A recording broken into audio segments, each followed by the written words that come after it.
If we asked you to name the first Asian male sex symbol in the United States, who might be on your list? John Cho from Harold and Kumar Go to White Castle. No. Henry Golding from Crazy Rich Asians. No. V from BTS? Actually, how about everyone from BTS? Nope. Even if you guessed Bruce Lee, you'd be wrong. Long before all these Asian men made us go, there was the original Asian male sex symbol. Who? Wouldn't you like to know?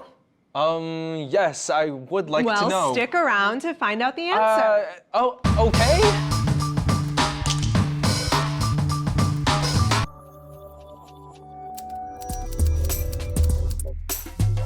Welcome to the Remix with Theater Moo. I'm Anna. And I'm Clay. And we're your hosts for today. So, who was it? Sessue Hayakawa. He ruled the Hollywood screens during the silent film era. Sessue Hayakawa was originally born as Kintaro Hayakawa on June 10th, 1886. Oh, that's kind of old. Hey, some old men are hot, okay? Look at Ken Watanabe, David Mura, and Aang, the Last Airbender. Aang is pretty good looking for a 112-year-old monk. Like they say, Asian don't raisin. Not that we want to perpetuate stereotypes, but... I am 47 years old. Anyway, Hayakawa grew up in a fishing village in what is known today as the Chiba Prefecture in Japan. He came to the United States to study and graduated at the University of Chicago in 1912.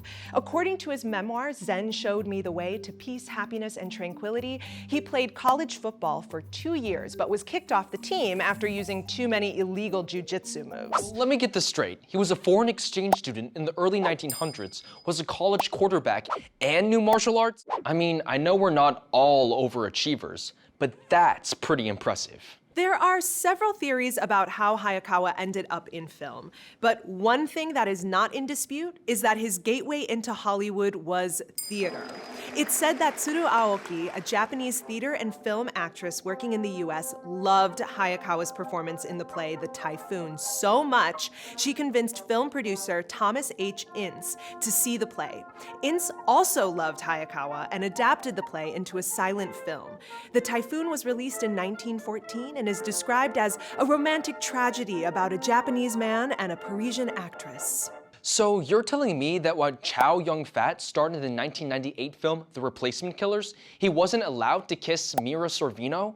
And when Jet Li starred in the 2000 film Romeo Must Die, he couldn't kiss Aaliyah? But Sessue Hayakawa got to play a romantic lead to a white actress in 1914? Yes, but remember it was a romantic tragedy because you can't be an Asian male romantic lead and have a happy ending. Hayakawa really shot to stardom in his second silent film, The Cheat, which was directed by the famous Cecil B. DeMille. After that, white women really went crazy for him. Here's what some people said about him.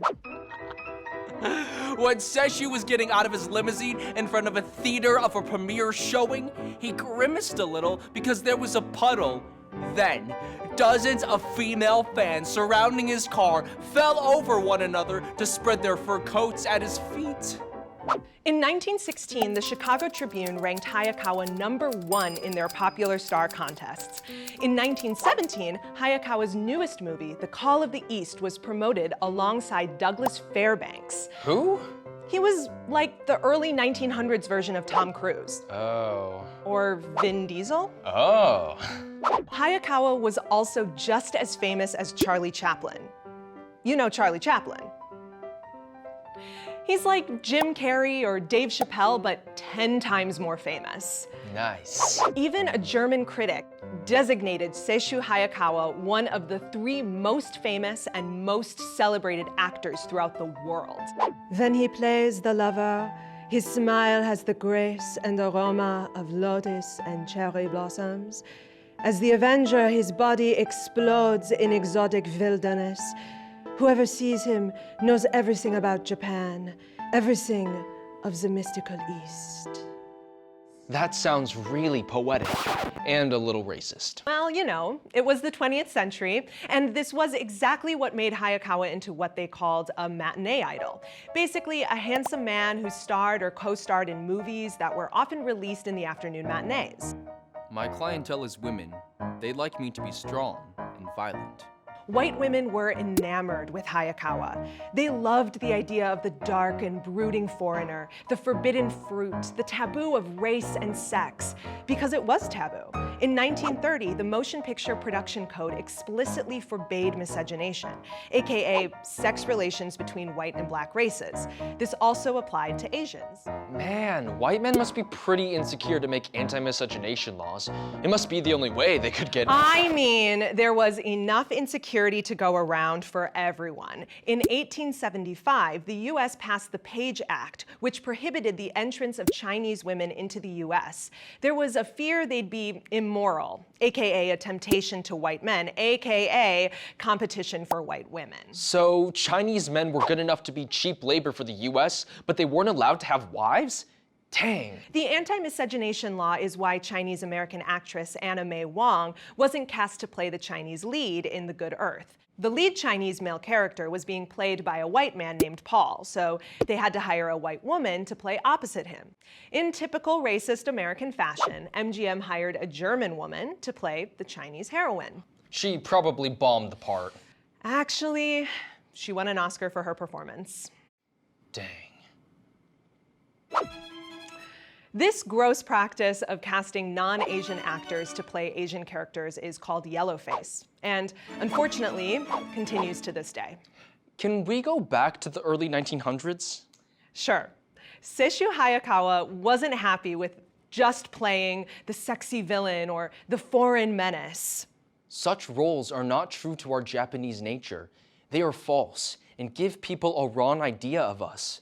I wish to make a characterization which shall reveal us as we really are. So, he started his own studio, Hayworth Motion Picture Company, where he wrote and produced films that dispelled Asian stereotypes. He made millions, bought a mansion, married Tsuru Aoki, remember her? The Japanese actress who got him his first gig. Aww. But in 1922, Hayakawa left Hollywood. What happened? Went to Europe. After World War I, there was a lot of anti-Japanese sentiment in the US, which is a very nice way of saying the United States is racist. But apparently, Europe loved him. In 1930, someone even wrote a one-act play called Samurai, specifically for Hayakawa, which he then performed for King George V and Queen Mary of Great Britain.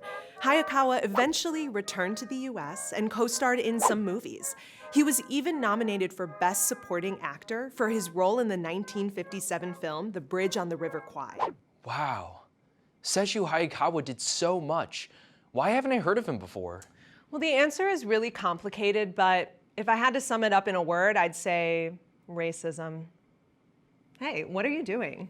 I'm gonna go watch all of Hayakawa's films, starting with The Dragon Painter. The 1919 film written, performed, and produced by Asians in America. Nice choice. Nice choice.